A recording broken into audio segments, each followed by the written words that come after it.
Hello, friends. Father Scott Vanderveer here with another reflection, a part 2 on divorce in the Catholic Church. In the last edition, we were reflecting on what exactly the Church is saying when an annulment process is being undertaken. And we reflected on the fact that when a person is married, in the Catholic Church, they're married in two ways. They're married legally, but also sacramentally.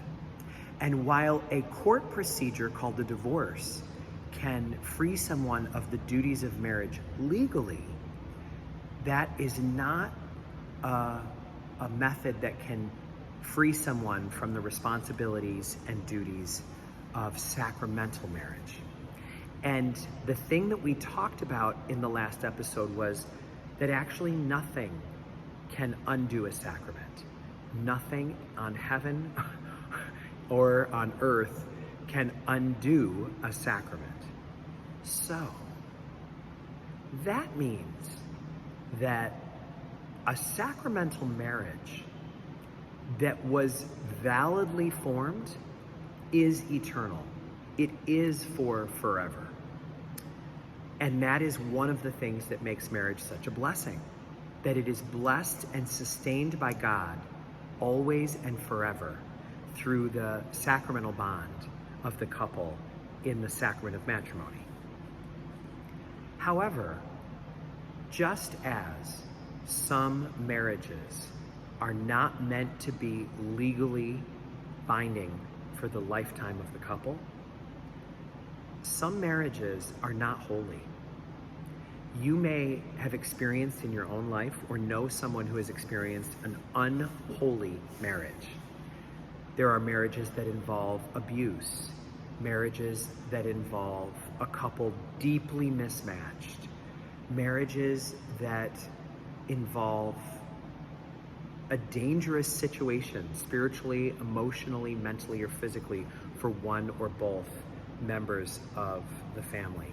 And so we know that there are times where marriage is not meant to endure. It is too unholy to endure. So, what do we do then? The Church has a process called the annulment process, wherein a couple seeks a declaration of nullity. And the nullity that is being sought is a declaration that there was no sacramental bond that was formed between the couple. And because that has been determined, although it looked like there was a bond, although like on the day of the marriage, the priest thought there was a sacrament happening, and the couple thought there was a sacrament happening, and all of the guests thought there was a sacrament happening, God knew that there was not. And upon a closer investigation, we now see, yes, it is clear. There was no sacramental bond formed. It appeared that there was, but there was not. So, here is something that an annulment does not say. An annulment does not say you were never married. It's not a game of pretend. Some people think that annulments are meant to be some kind of a game wherein the Church says it never happened, we're erasing it from the record. That's not true. There's always a record of your marriage, both in the courthouse and in the church where you were married, as well as in the church where you were baptized. We keep our records in the church of the person's baptism perpetually. So it is not true that we pretend that the marriage never occurred. That's not true. We believe fully that the marriage that a person has, whether it was successful or not, was a real marriage. And when you approach the annulment process, every marriage is deemed to be valid until proven otherwise. We assume validity, not invalidity. So the first misconception that would be helpful to let go of is that the annulment process pretends that a marriage never happened. Here's another thing that is widely misunderstood about annulments. People say things like, I would get an annulment, I would seek a declaration of nullity, but I would not want my children to be regarded as illegitimate. It's an offshoot of that first misunderstanding. The first one being that an annulment pretends that the marriage never happened. Well, the second part of that is that if the marriage never happened, but you had children with that person, then they were born of fornication. That's not true. That is not how the church regards the children of an annulled marriage. An annulled marriage did happen. It was legally formed, and it was legally dissolved. We know that because you cannot approach the annulment process until you first complete the legal process. No one can get an annulment for a marriage that is still on the books legally. The divorce comes first, and the annulment comes second. So the church acknowledges that a marriage happened and has been dissolved. What needs to be determined is, did the sacrament happen? Because if it did, nothing could ever dissolve it. But if it didn't, we declare that union null and void. The third and perhaps most important and most debilitating misunderstanding about annulments is that a person who is divorced and Catholic cannot receive communion again. There are several rumors that are out there. One of them is, if you are divorced, you can never receive communion again. That's not true. Another rumor that's out there is, if you are divorced and remarried, that is when you can never receive communion after that point. That is only partially true and mostly not true. What is true is a person who is divorced can receive communion indefinitely. A person who is divorced is welcomed to receive communion. A person who is divorced and remarried is also welcome to receive communion, granted that they have an annulment for the first marriage. The reason for this is that because an annulment is a declaration that there was no sacrament, that means there's no chance that you are sacramentally married to two people at the same time. The church wants to make sure that there is no way that a person could be sacramentally married to two people at the same time. And that's because you can't be married to two people at the same time. That would never be something that would be ordained and ordered by God. And so that means that there has been, because of a previous bond that wasn't dealt with, there's been a situation that's been created in this new marriage that must be remedied. And so here is something really important to understand, and it is a subtle point, but it is a major point. It is subtle in its expression, but it could not be bigger in its implications. The church assumes that you can't live without communion. The church does not wish for anybody not to receive communion. Everyone who's Catholic should receive communion as often as possible. It is the best aid we have to living a life in the Spirit, to living our virtues. It is the best way to stay connected to God. The Eucharist forgives venial sins by its very reception.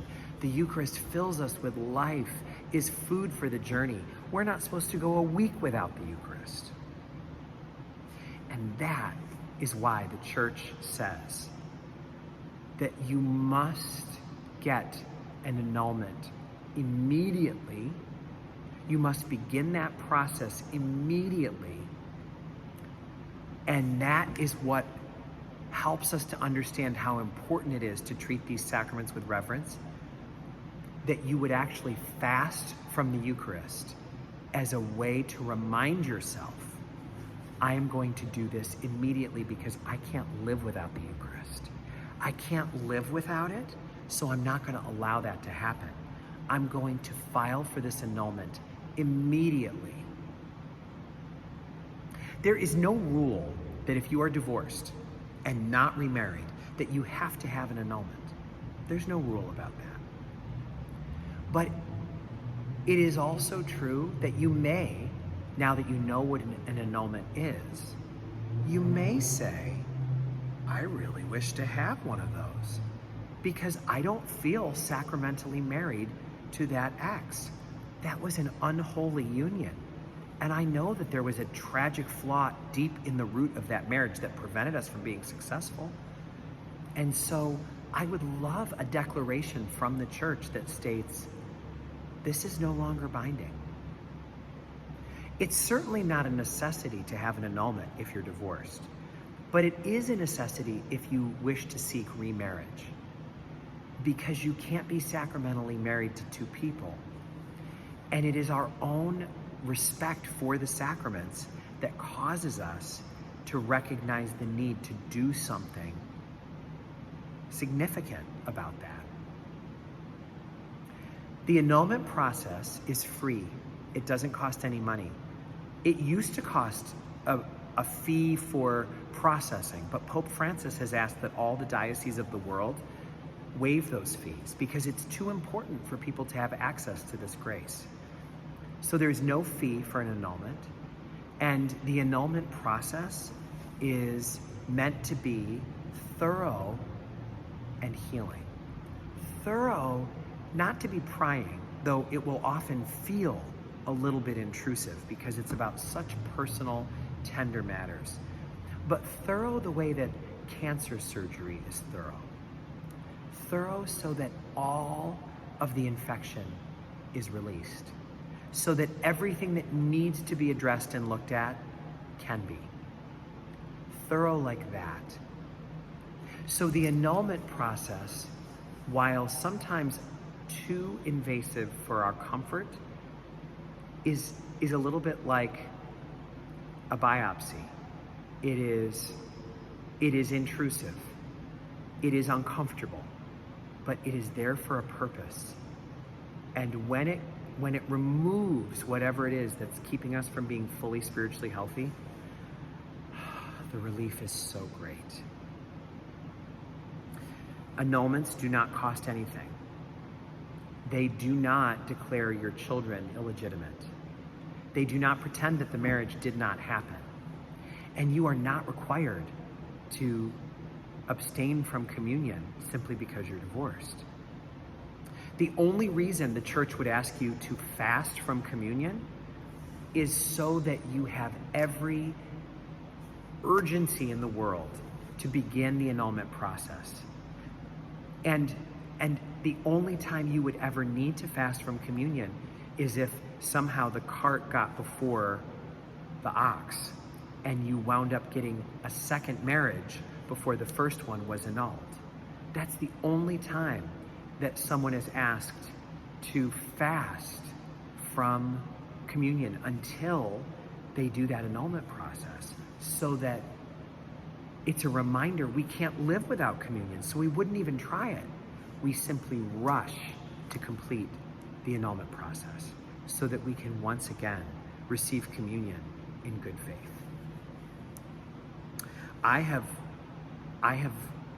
released a lot on you in this episode and in the one previous about divorce in the Catholic Church.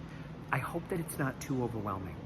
I hope that you'll consider doing a little bit more research online and consider reaching out to the tribunal of the Diocese of Albany, or reaching out to your local priest or deacon and considering what it would be like to undertake this process. The annulment process can make you feel much freer, can allow you to know that you have done everything you could to free yourself from the duties and obligations of a past union that was not in the mind and heart of God. It is a little bit daunting to undertake some parts of the annulment process. But after all, it is understandable that it is daunting to address how solemn a sacrament is. And just as on the day of a wedding we call all of our beloved loved ones to come together to witness these solemn promises, the dissolving of that union should also be a major event in a person's life. It's not a small thing. And because divorce always causes deep wounds and emotional shrapnel to go throughout us, it's very important that we gently debride ourselves of that shrapnel and take the time that is needed to address what is so important.